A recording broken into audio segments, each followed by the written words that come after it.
안녕하십니까. 자, 여러분 이제 행정법 공부할 준비 되셨죠? 일단 여러분들 좀 맑은 정신으로 수업이 이루어져야 됩니다. 그래서 좀 졸리시는 분 이런 분들은 이제 간단하게 세면을 하시고 오셔서 좀 맑게 한 다음에 강의 하나씩 좀 우리가 공부를 해 가보죠. 자, 우리가 행정법 총론을 먼저 공부하게 되겠죠. 당연히 총론. 공통적인 사항을 총론에서 언급하고요. 개별적이고 또 각각 내용은 강론에서 설명을 하게 됩니다. 그때 행정법 총론은 크게 세 편으로 되어 있게 되죠. 그래서 제 1편은 행정법에 대해서 우리가 아무것도 모르는 상황에서 처음으로 행정법을 접하게 되는 겁니다. 그래서 그 부분을 소개를 먼저 해야죠. 일종의 행정법에 관련된 일러두기 이런 거죠. 우리가 책 볼 때 제일 책 앞에 표지 있고 그 바로 뒤에 보면 이 소설이든 수필이든 여기서 쓰는 기본적인 사항들에 대해서 일러두기 있지 않습니까? 무슨 맞춤법은 한글 맞춤법 통일안으로 한다. 그다음에 무슨 외국어는 외래어는 그대로 쓴다. 이런 일러두기. 그 일러두기에 해당하는 게 바로 행정법 서론입니다. 자, 그래서 이제 행정법 서론이 있고 이제 2편에 원래는 행정 조직 작용, 그 다음에 구제 이렇게 되어야 되는 건데 행정조직법은 강론으로 가 있단 말이죠. 그래서 조직을 먼저 해가지고 작용을 하고 그 다음에 작용한 다음에 문제가 생기면 구제를 하게 되죠. 그래서 작용법과 구제법. 그래서 제2편이 행정작용법, 제3편이 행정구제법 이렇게 된 거죠. 조직법은 강론.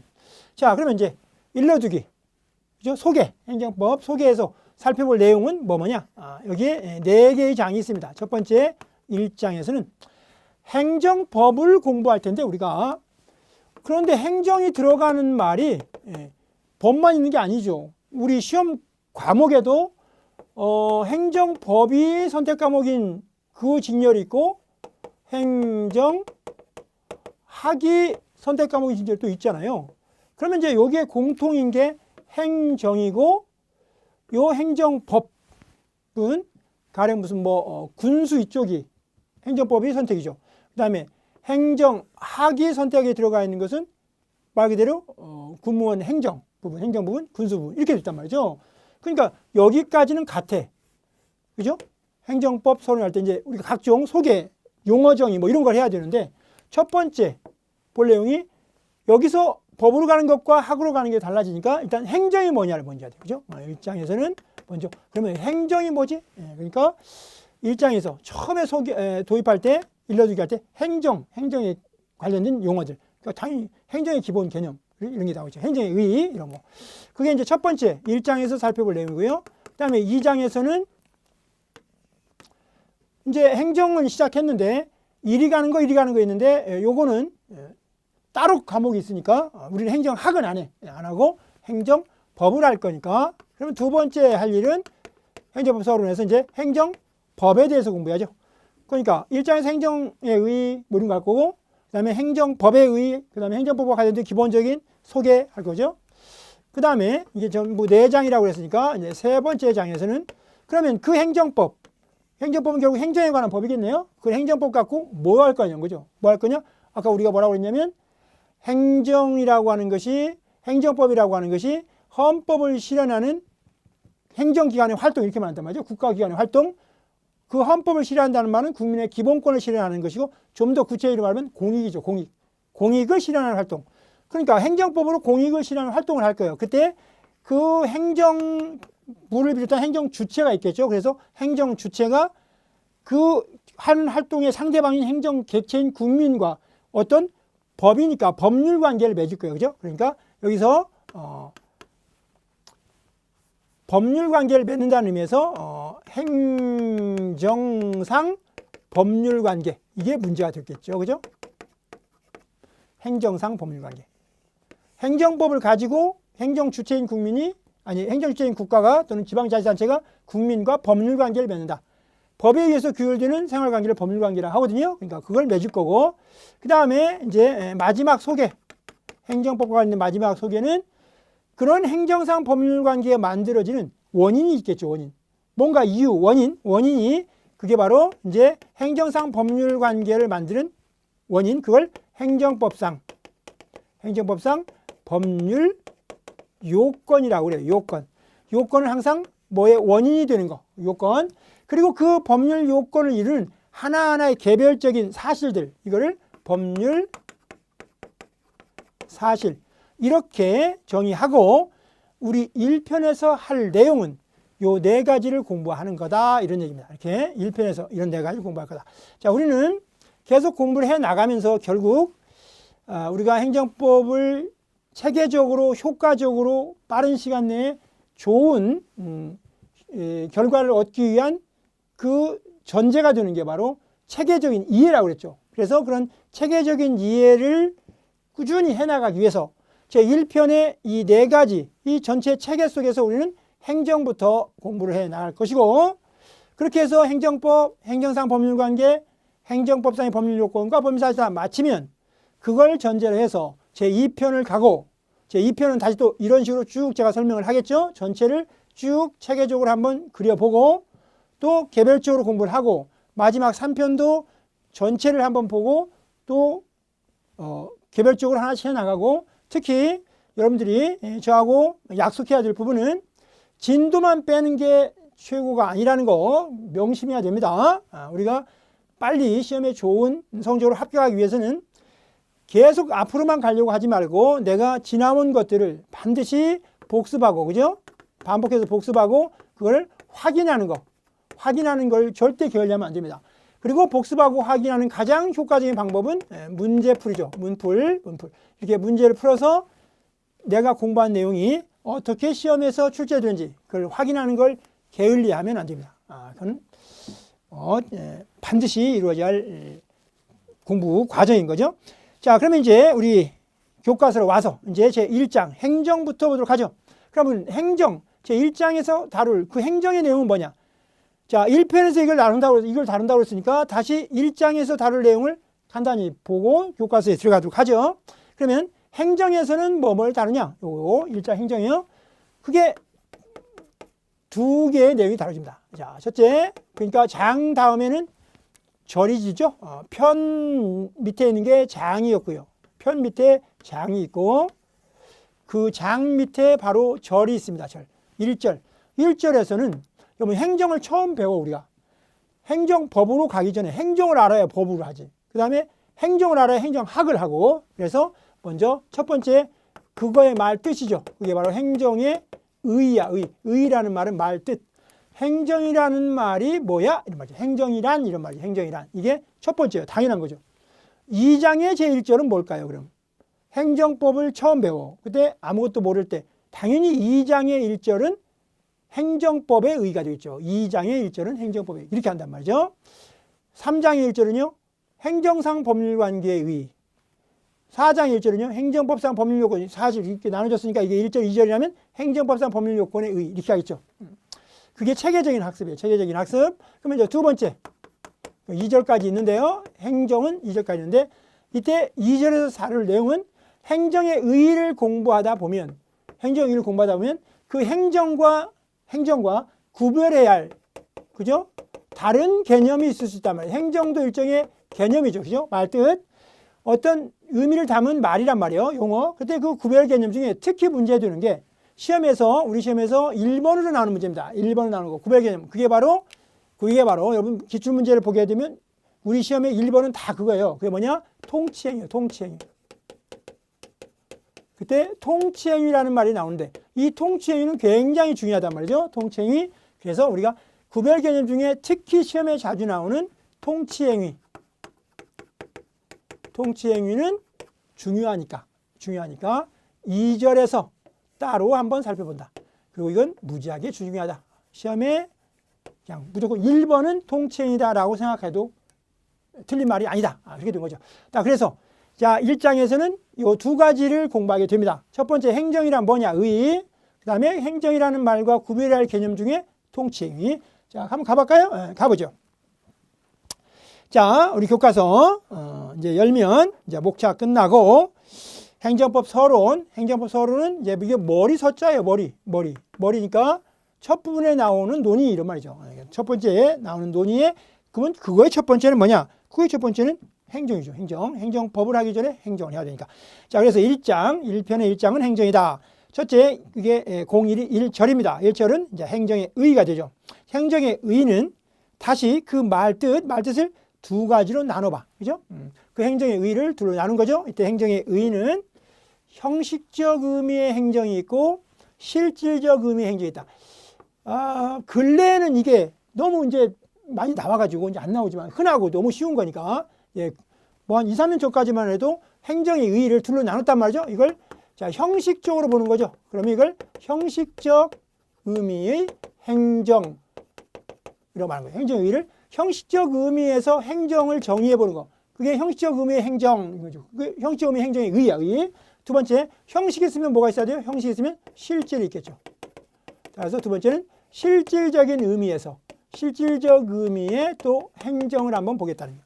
실질에서, 내용. 실질은 내용이죠, 내용. 형식은 말 그대로 형식이고, 형식. 그래서 겉모습, 이게 된 거죠, 그죠? 겉모습. 자, 이렇게 나눠진다. 자, 형식적 의미 행정과 실질적 의미 행정. 예, 그 얘기입니다. 그러면 형식적 의미 행정은 뭐냐? 겉모습이 행정인 거죠. 겉모습.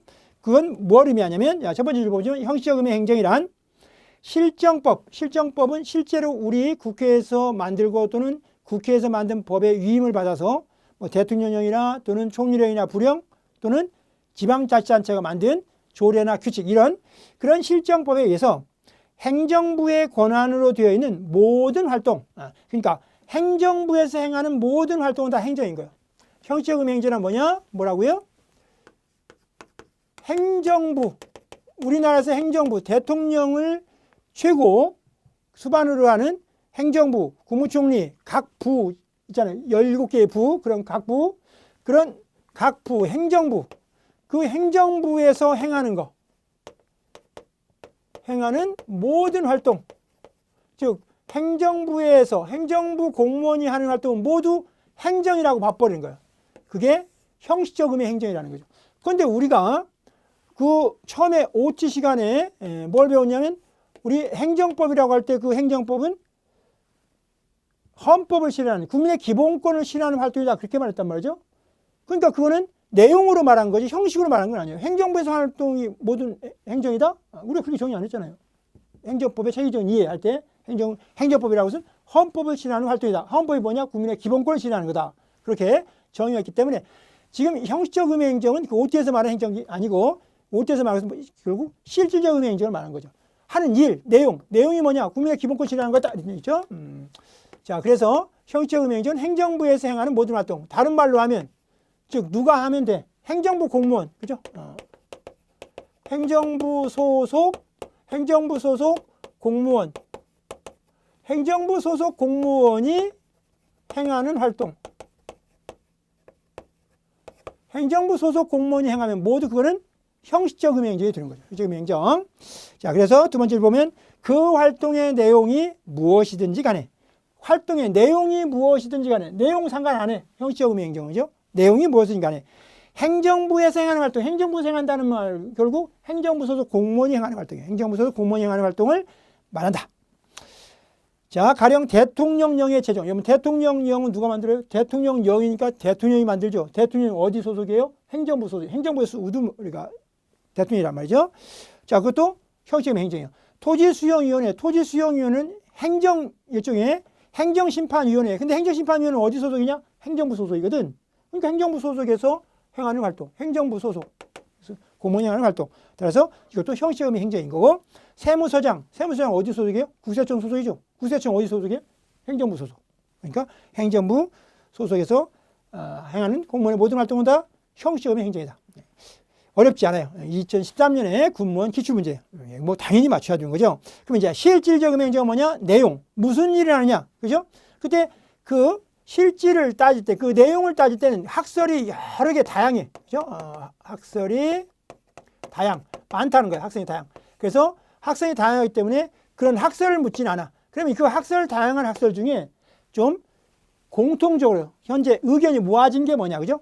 그 중에서 좀 공통적으로 의견이 모아진 게 공통적인 견해죠. 공통적인 견해. 그 견해가 이제 우리 교과서에 두 번째 줄에 보면 다양한 학설이 존재하지만 일반적으로 공통적으로 정의하면 그 따옴표 안에 있는 내용이 바로 내용을 가지고 말한 실질적인 의미의 행정, 실질 하는 일, 활동이 이런 활동이면 그게 실질적인 의미의 행정입니다. 그게 뭐냐?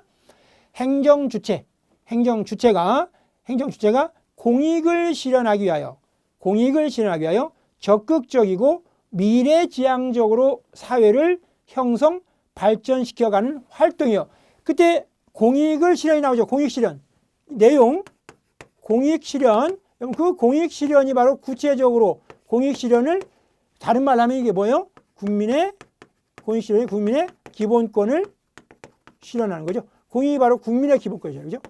모든 국민이 존엄하고 가치 있고 행복을 추구할 권리를 아까 국가가 뭐 한다고 했어요? 그거를 확인하고 보장해 줘야 할 의무를 지죠. 그런 보장하고 그걸 확인하고 보장하는 의미에서 국가가 각종 활동을 하잖아요. 근데 그 국가가 하는 각종 활동을 바로 공익을 실현하는 활동이에요. 공익을 실현하는 활동, 그런 활동이 바로 실질적 의미의 행정이다. 실질적 의미의 행정. 특히 공익을 실현해서 모든 국민이 인간답게 생활하고 또 기본권이 실현되고 행복이 추구되려면 뭔가 적극적인 활동을 해야겠죠. 적극적으로 국가가 도와주고 그다음에 기초생활이 유지되도록 하고 기본적인 인간으로서의 인간다운 생활이 유지되도록 하고 그러니까 급부를 해주고 그죠? 그런 내용들을 하는 거니까 결국 미래지향적이고 사회를 형성하고 발전시켜가는 거죠. 과연 뭐 옛날에 1950년, 60년대에는 뭐 기초생활보장법 해가지고 모든 국민이 적어도 최소한의 어떤 인간 생활을 할 수 있도록 하는 그런 급부도 없었잖아요. 요즘에는 여러분 65세가 넘으면 65세 이상이면 어떻게 돼요? 노인연금 해가지고 적어도 20만 원, 그죠? 적게는 뭐 8만 원부터 20만 원까지 무조건 드리잖아요. 그죠? 65세 노인들에게 이렇게 20만 원씩 드리는 게 뭐예요? 이건 옛날에 있지 않았잖아요.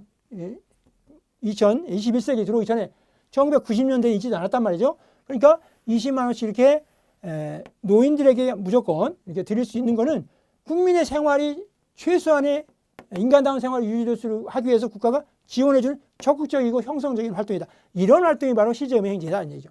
반면에 형식적 의미의 행정은 그냥 행정부 소속 공무원이 하는 활동은 뭐든지 다 행정이다라고 보는 게 형식적 의미의 행정이고, 자, 그게 바로 이제 행정의 의의였습니다. 그죠? 여기까지 보면 행정의 의의고, 자, 이제 이런 행정과 그러면 특히 이제 실질적 의미의 행정과 구별되는 내용이죠. 요 2번과 관련해서 특별히 문제 되는 게 이제 그러면 실질적으로 우리가 행정이라고 하는 것과 구별하는 다른 개념으로 한 두 가지가 있고 나머지 하나가 중요한 게 하나 있는데 첫째는 그러면 입법은 뭐냐? 그죠? 실질적 의미의 입법은 뭐냐?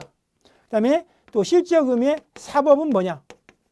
그다음에 하나 마지막 문제 되는 게 그것과 관련해서 통치행위라고 하는 건 또 뭐냐? 이렇게 문제가 되고 통치행위는 중요하니까 뭐였어요? 구별 개념 중에 별도로 하나 뽑았던 거죠. 이게 통치행위로. 자, 그러면 입법.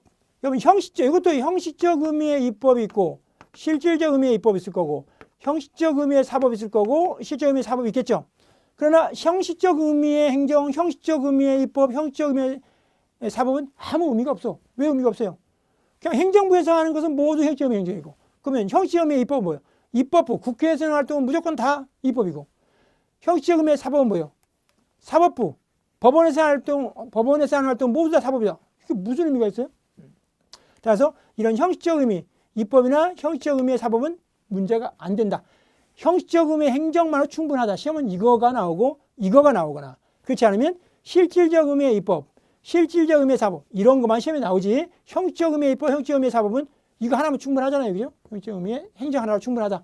행정부 공무원이 하는 활동이 형식적 의미의 행정이면 당연히 사법부 입법부 공무원이 하면 형식적 의미의 입법, 사법부 공무원이 하면 무조건 형식적 의미의 사법. 그러니까 문제는 그러면 실질적으로 입법은 뭐 하는 거고 실질적으로 사법은 뭐냐. 이게 문제 되겠죠. 그 다음에 마지막 통치행위는 뭐냐. 이렇게 차례로 가는 겁니다. 자, 그러면 자, 거기 로마자 두 번째죠. 로마자 2에 국가의 다른 작용과의 구별을 보니까 자, 국가 작용을 전통적인 관점에서 정의하면 그게 입법 작용, 행정 작용, 사법 작용으로 구별된다. 문반지 이해가 됩니다. 그래서 우리가 삼권 분립 말한 거죠. 삼권 분립이라는 게 그 삼권이 바로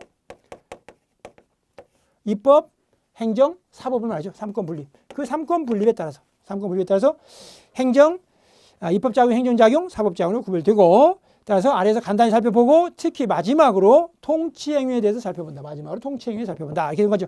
자, 먼저 입법과의 구별입니다. 입법. 자, 그래서 실질만 본다고 했어요. 형식을 보면 이것도 바보야. 우리가 바보가 아니라 이런 걸 왜 해요? 알아 하면 됐지. 그죠? 행정부 소속. 너 신분증 꺼내봐 할 때 행정부 소속이야. 그럼 그건 걔가 하는 활동은 뭐다? 형식이면 행정이에요. 입법부 소속 공무원한테 신분증 꺼내봐 했더니 이게 입법부 소속이에요. 그러면 무조건 다 형식이면 행정이다. 그게 뭐 문제 되겠어요? 자, 그래서 우리는 실적 의미의 입법을 봐야 돼. 그러면 입법이란 내용이 뭐라는 거냐? 무슨 행위를 하면 그게 입법이냐라고 봤더니 국가 등 행정 주체가 일반적이고 추상적으로 성문의 법규범을 정립이 만드는 거죠. 성문의 법규범을 만들면 그게 실질적 의미의 입법이다. 말 그대로 입법이야. 입법, 그죠? 법을 세워. 법을 세우니까 입법. 법을 만들어. 세우니까 만드는 거죠. 법을 만들어. 입법.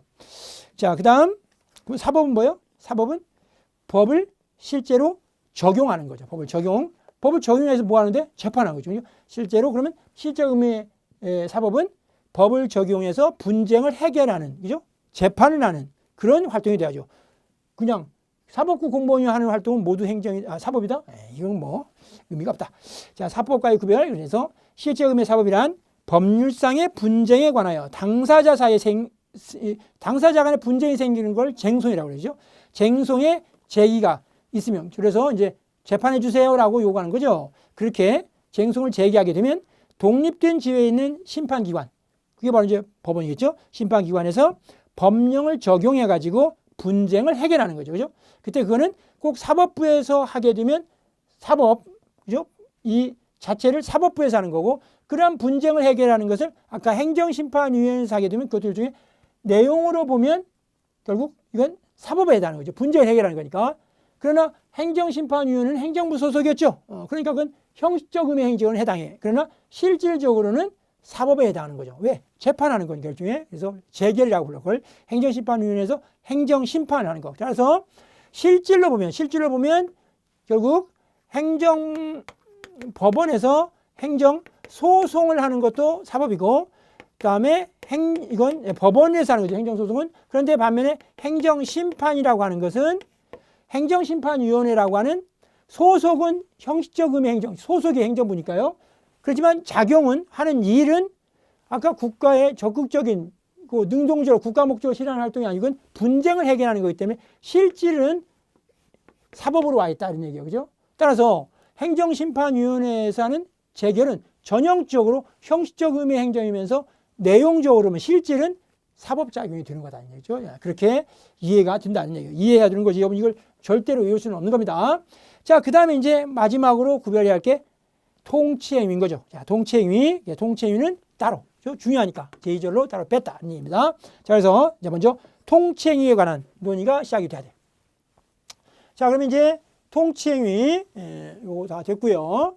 그럼 통치행위를 간단히 살펴보자. 통치행위와 관련해서는 먼저 도대체 통치행위라는 게 뭐냐, 그죠? 그래서 그 통치행위의 개념이 문제도 있죠. 통치행위 개념. 특히 이 개념에서 어떤 문제가 생기냐면 이 통치행위라고 하는 것이 왜 문제가 되느냐? 원래 행정부에서 하는 활동이나, 그죠?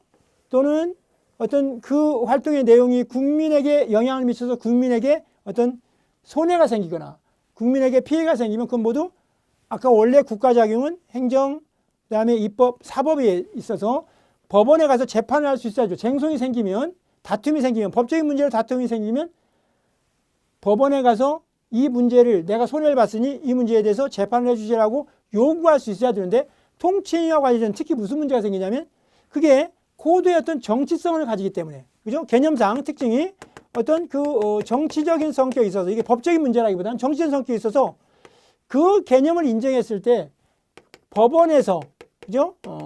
즉 재판을 받는 게 이걸 사법심사라고 하거든. 근데 그 정치성 때문에 사법심사가 제한되는 건 아닌가, 그죠? 사법심사가 제한되는 여부, 이게 문제가 된단 말이에요. 사법심사가 제한되는 거. 사법심사가 제한돼 버리면 결국 재판을 못 받게 되잖아요. 재판을 못 받게 되면 구제가 안 되잖아. 왜냐하면 우리가 행정법 전체적으로 아까 볼 때 행정법 총론에서는 제1편 행정법 서론, 제2편 행정작용법, 마지막 3편에 행정구제법이 있어야죠. 행정구제를 한다는 말은 재판을 내서 구제할 거잖아요. 근데 사법심사가 제한돼 버리면 재판이 안 되잖아요. 그러니까 그런 문제가 등장하기 때문에 이게 중요한 거다는 얘기예요.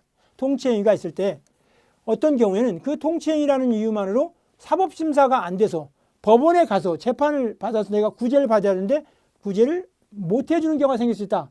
그러니까 중요한 거죠. 국민의 입장에서는 모든 국가자격은 기본적으로는 국민의 기본권을 위해서 해야 되니까 국민의 기본권이 침해되면 국가에게 국가의 사법기관, 독립된 아까 말한 그 사법이라고 하는 게 다른 국가기관부터 독립된 제3의 국가기관인 법원에서 구제를 받아야 되는데 구제를 안 해줄 수 있는 경우가 있다는 얘기죠. 그러니까 국민 입장에서는 굉장히 중요한 문제가 된다.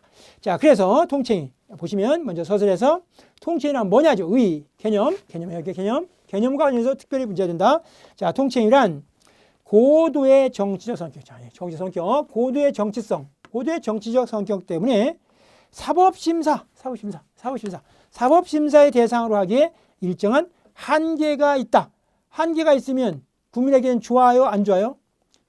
안 좋죠. 사법심사가 가능해야 내가 그 정치적인 성격이 있다 하더라도 그게 나한테 법적인 문제, 법적인 피해를 가져오면 구제를 받아야 되는데 그게 사법심사가 안 된다면 그냥 받아들이라는 거잖아요. 그냥 그 손해를 감사라. 그러니까 국민의 입장에서는 그걸 수용하기가 쉽지 않다는 거죠. 그래서 일정한 한계가 있을 뿐만 아니라 또 재판을 한다 할지라도 실제로 재판이 이루어진다 할지라도 그걸 집행하는 게 힘들어. 다른 국가기관이 그 집행을 해주질 않아. 그죠? 남의 나라에. 그럼 재판 판결만 있으면 뭐예요?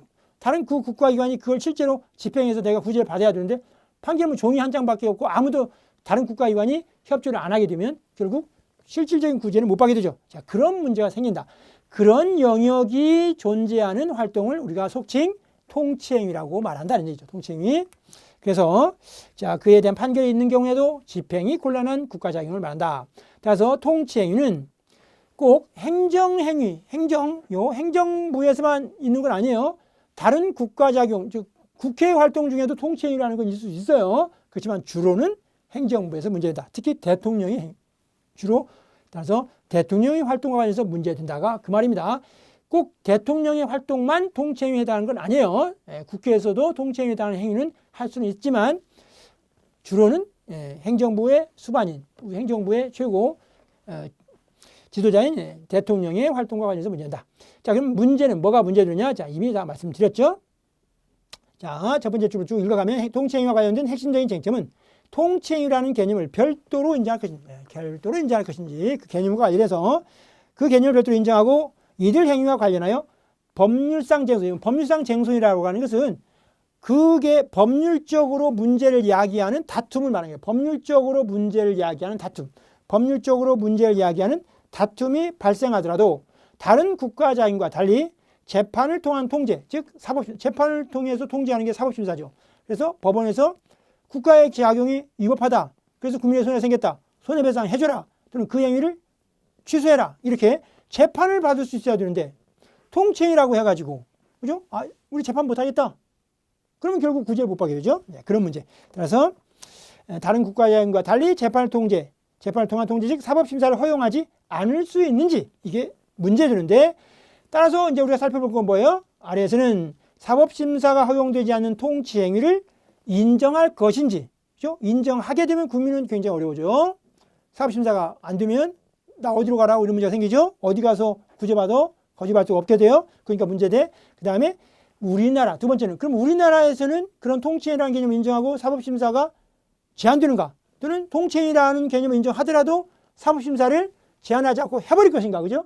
그게 문제입니다. 그래서 개념의 인정 문제와 개념을 인정한 다음에 인정하더라도 사법심사가 가능할 것인지 그렇지 않으면 사법심사가 원래 우리가 생각했던 것처럼 제한되는 건지 그러면 문제가 된다. 차례대로 가보면 먼저 통치행위 인정 여부. 자, 통치행위라는 그 별도의 개념을 인정할 것인지 자, 걔네가 다뤄진다 이런 얘기죠. 그러니까 자, 통치행위라는 개념을 인정하자. 그게 통치행위 긍정설. 야, 무슨 지금 법치국가 시대에 사법부가 별도로 있는데 그죠? 무슨 대통령이 행위했다고 해서 야, 이거 사법심사 안 돼. 뭐 그런 게 어디 있어. 통치행위라는 개념 아예 인정하지 마. 이게 통치행위 부정설. 이게 두 가지가 있는 거죠. 국민의 입장에서는 당연히 뭐가 좋아요? 통치행위 부정설이 좋겠죠. 통치행위를 부정해버리면 모든 건 다 내가 법률상 어떤 손해가 생기면 법원에 가서 재판을 받을 수 있으니까. 그러나 그것도 현실은 그렇지 않다. 그래서 통치행위 긍정설이 오히려 다스리고 또 판례도 통치행위라는 개념을 인정해 주는 겁니다. 다만 사법심사를 어느 정도 인정할 거냐, 그게 특히 문제되겠죠. 그래서 먼저 통치행위 긍정설에서는 자, 첫 번째 줄 내용이죠. 통치행위 긍정설은 일정한 국가 작용에 대해서는 비록 그 행위로부터 법률상, 그렇죠? 법률적으로 다툼, 그걸 법률상 쟁송이라고 그래요. 법률적으로 다툼이 발생하더라도 다른 국가 작용과 달리 재판을 통한 통제, 아까 그게 뭐라고 했어요? 사법심사죠. 지금 법원에서 재판받는 거, 그걸 사법심사라고 하는데 그런 사법심사를 허용하지 않겠다는 견해, 이게 바로 통치행위 긍정한 거죠.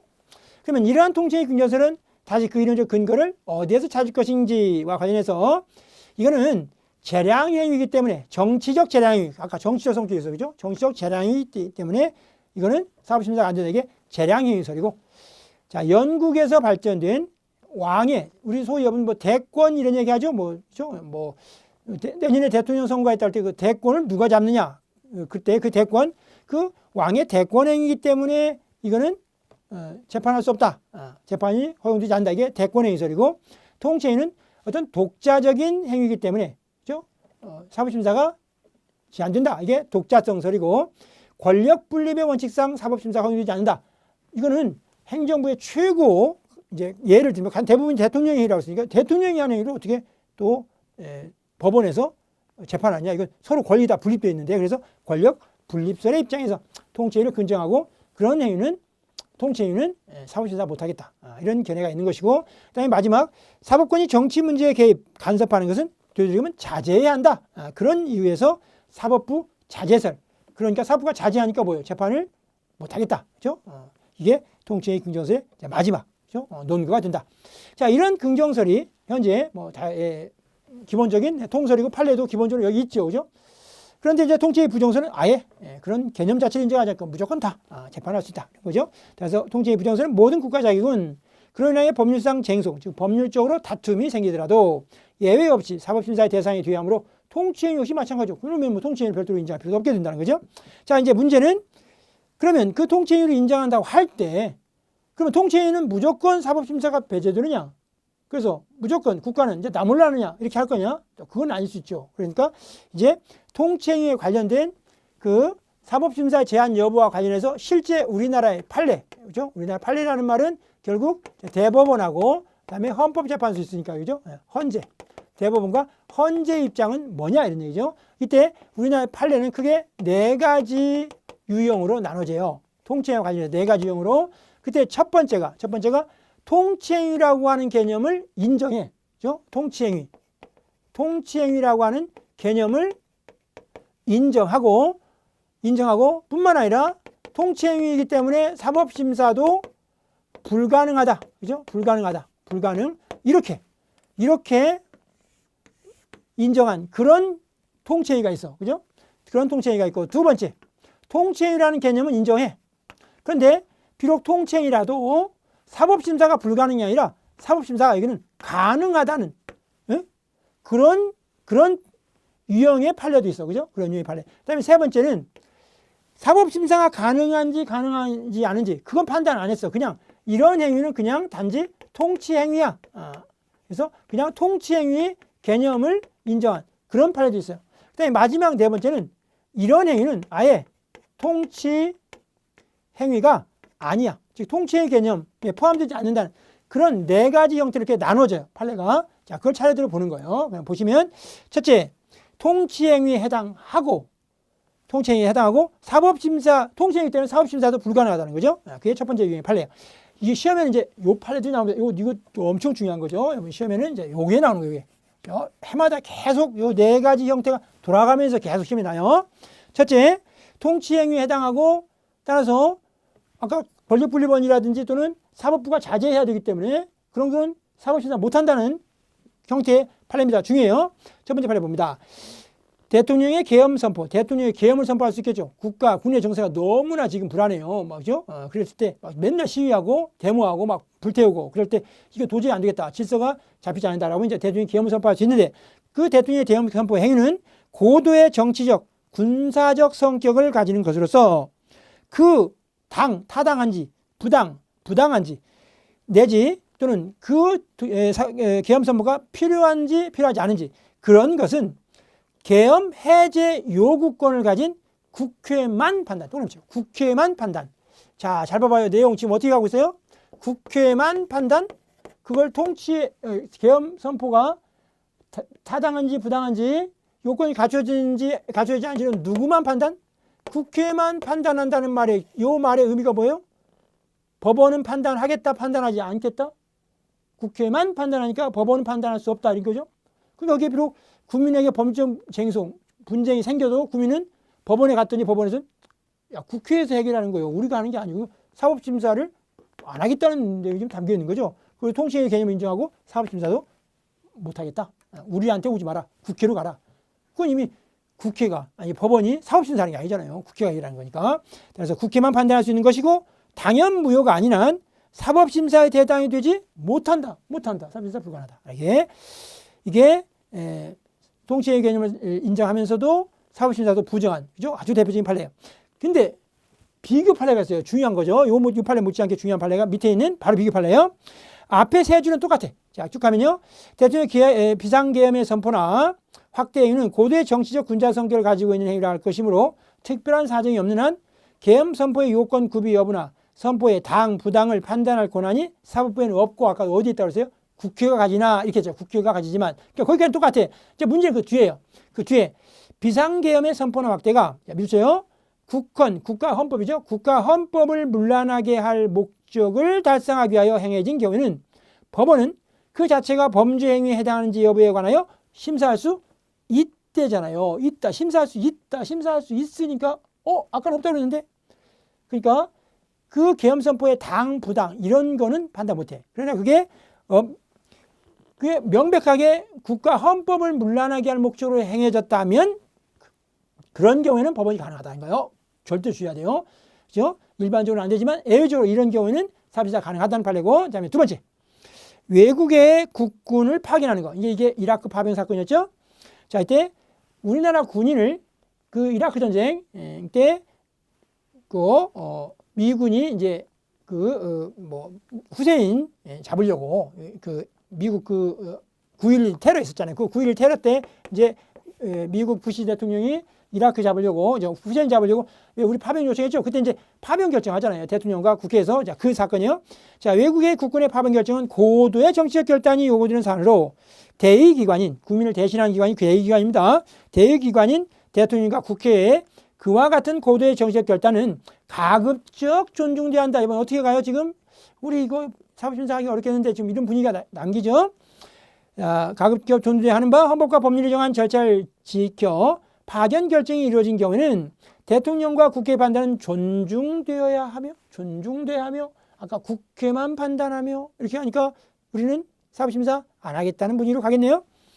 헌법재판소가 사법적 기준만으로 이를 심판하는 것은 자제돼야 한다. 아까 우리 통치의 긍정서 중에 사법부 자제설이 있었잖아요. 그죠? 그래서 이렇게 해서 이거 통치의로 인정했고 사법심사도 불가능하다. 그죠? 이게 그 유명한 일반 사병 이라크 파병 결정 사건이었죠. 자, 이거 다 우리 기출문제들이에요. 다. 자, 그 다음 이제 큰 두 번째 유형이죠. 두 번째 유형이 뭐예요? 통치행위 개념에 해당하지만 사법심사가 가능하다는 거. 자, 중요한 판례 세 개가 있어요. 첫째, 대통령의 긴급 재정 경제 명령. 이건 이제 1995년에 김영삼 대통령이 이제 금융실명제, 그때 대통령의 긴급 재정 경제 명령을 발동하죠. 이것이 통치행위냐? 통치행위 맞다. 그러면 사법심사도 불가능하냐? 그렇지는 않다. 사법심사는 가능하다는 판례입니다. 그래서 대통령의 긴급 재정 경제 명령은 국가 긴급권의 일종으로서 고도의 정치적 결단에 의하여 발동되는 통치행위에 속한다고 할 수 있어요. 그러니까 여기까지는 오케이. 통치행위는 인정했어요. 그런데 통치행위를 포함하여 모든 국가자격은 그것이 몇째요? 국민의 기본권적 가치를 실현하기 위한 수단이라는 한계는 반드시 지켜야 되는 거예요. 그러니까 국민의 기본권적 가치를 실현하는 수단은 한계. 이거 뭐였어요? 행정법이 왜 존재해요? 국민의 기본권 실현하는 게 행정법이랬잖아요. 그러니까 그런 대통령의 긴급재정 명령의 활동도 헌법에상의 국민의 기본권을 실현하기 위한 수단이 한다는 거죠. 그래서 행정법이 존재하는 거였잖아요. 우리 첫 번째 행정법의 체계적인 이해에서 살펴본 내용이 그 내용이에요. 지키하고 헌법재판소는 그 다음에 자, 헌법의 수호와 국민의 기본권 보장을 사명으로 하는 국가기관이므로 비록 고도의 정치적 결단에 의하여 행해지는 국가자격이라 할지라도 그것이 국민의 기본권 침해와 직접 관련되는 경우에는 자, 국민의 기본권 침해 밑줄. 국민의 기본권 침해. 국민이 기본권 침해를 받았어. 구제를 해줘야 돼요. 어디로 가요? 법원을 비롯한 헌법재판소 이쪽으로 갈 거예요. 그죠? 법원이나 헌법재판소로 가면 그 경우에 당연히 헌법재판소 심판 대상이 된다는 거예요. 아까 대법원이나 헌법재판소 심판 대상 됐잖아요. 그러니까 통치행위에 해당하지만 사법심사는 가능하다는 판례예요. 그죠? 특히 그게 통치행위라도 뭐에 관련되면 국민의 기본권 침해와 관련되면 기본 침해. 두 번째 판례.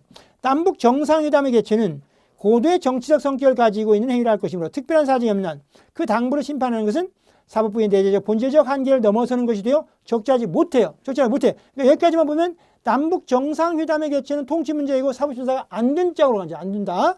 그런데 중요한 건 뒤에요. 남북 정상회담의 개최 과정에서 밀제요 재정경제부 장관에게 신고하지 아니하거나 통일부 장관의 협력사업 승인을 얻지 아니한 채 북한 측의 사업권의 대가 명목으로 돈을 보낸 행위. 이게 대북 송금 사건이죠. 그때 송금한 행위 자체는 헌법상 법치국가의 원리와 법 앞에 평등원칙 등에 비춰볼 때 사법심사의 대상이 돼요. 된단 말이죠. 아까 우리 앞에서도 계엄령 선포는 일반적으로 통치행위 개념에 해당하고 사법심사 대상이 안 되지만 뭐라고 했어요? 국헌을 물러날 목적으로 하는 경우는 사법심사 가능하다고 했죠. 이거 똑같아요. 그래서 남북 정상회담 개최 그 자체는 사법심사가 안 돼. 그러나 남북 정상회담 개최 안 되면서 북한에게 돈 보내주는 거, 그죠? 그거는 사법심사 가능하다. 이게 바로 그 유명한 남북 정상회담 관련 대북 송금 사건이니까 송금 돈 보내준 건 사법심사가 되고 그냥 남북 정상회담 개최하는 그 자체 개최할 거냐 말 거냐 그건 통치행위에 해당해서 사법심사에 해당이 안 된다. 명심해서 잘 구별해서 공부해야 되고요. 자, 마지막 세 번째 사건. 신행정 수도건설 이게 이제 노무현 대통령이 수도 이전 그 문제죠. 그래서 그런 신행정 수도건설이나 수도 이전의 문제를 국민투표에 붙일지 여부에 관한 대통령의 의사결정은 통치행위이지만 그 다음에 점점점 대통령의 의사결정이 국민의 기본권 침해와 직접 관련되는 경우 아까 뭐라고 했어요? 첫 번째 위에 그 2번의 첫 번째 사건에서 국민의 기본권 침해와 직접 관련되는 사법심사 가능하다고 그랬죠. 그러니까 이것도 사법심사가 가능하다. 따라서 이에 따라 위 의사결정과 관련된 법률도 헌법재판소 심판 대상이 된다. 그러니까 사법심사 가능하다는 거고. 그다음에 세 번째 기타 통치행위 성질을 인정한 거예요. 그러니까 이건 통치행위는 맞다는 얘기예요. 사법심사 그런 문제는 판단하지 않았지만 그래서 판례 하나 있죠. 군사시설보호법에 의한 군사시설 보호구역의 설정, 변경 또는 해제와 같은 행위는 행정, 입법행위 또는 통치행위. 그냥 치면 돼요. 그냥 통치행위다. 통치행위로까지만 인정했다. 그 다음 마지막 네 번째 통치행위에 해당하지 않아서 당연히 사법심사 가능하다고. 통치행위가 아니에요. 그냥 사법심사 가능하겠죠. 자, 이게 뭐냐? 두 번째 줄 중간에 대통령이 2007년 3월경에 한미연합 군사훈련의 일종인 대문자요. 2007년 전시 증원 연습 2007년에 행해진 전시 증원 연습을 하기로 한 결정은 새3 국방에 관련된 고도의 정책 결단에 해당하여 사법심사를 자제해야 하는 통치에 해당하지 않는데요. 통치에 해당하지 않아. 사법심사를 자제할 필요가 없어. 통치에도 해당하지 않기 때문에 당연히 사법심사 가능해. 그죠? 이게 2007년 전시 증원 연습 결정. 그죠? 이게 소위 을지 군사훈련. 그죠? 을지 군사훈련. 이건 통치행위에 해당하지 않아서 사법심사 가능하다. 자, 이렇게 해서 우리가 이제 1장의 내용을 다 살펴봤어요. 이렇게 해서 1장을 봤고, 자, 바로 여러분들 이제 문제가 나오죠. 그죠? 따라서 이제 문제도 이게 공부 끝나면 바로 우리 문제풀이 있잖아요. 그때 문제풀이에서 막 진도만 나가면 안 돼요. 이 1장의 내용, 공부 기본 이론 강의 이제 여러분 수강하셨으니까요. 바로 이제 문제풀이 과정으로 가서 문제풀이를 하도록. 그죠? 그렇게 해서 항상 기본 이론, 문제풀이, 기본 이론, 문제풀이 그렇게 해야 됩니다. 자, 이렇게 하고 또 다음 시간에 보도록 하겠습니다. 여러분 수고하셨습니다.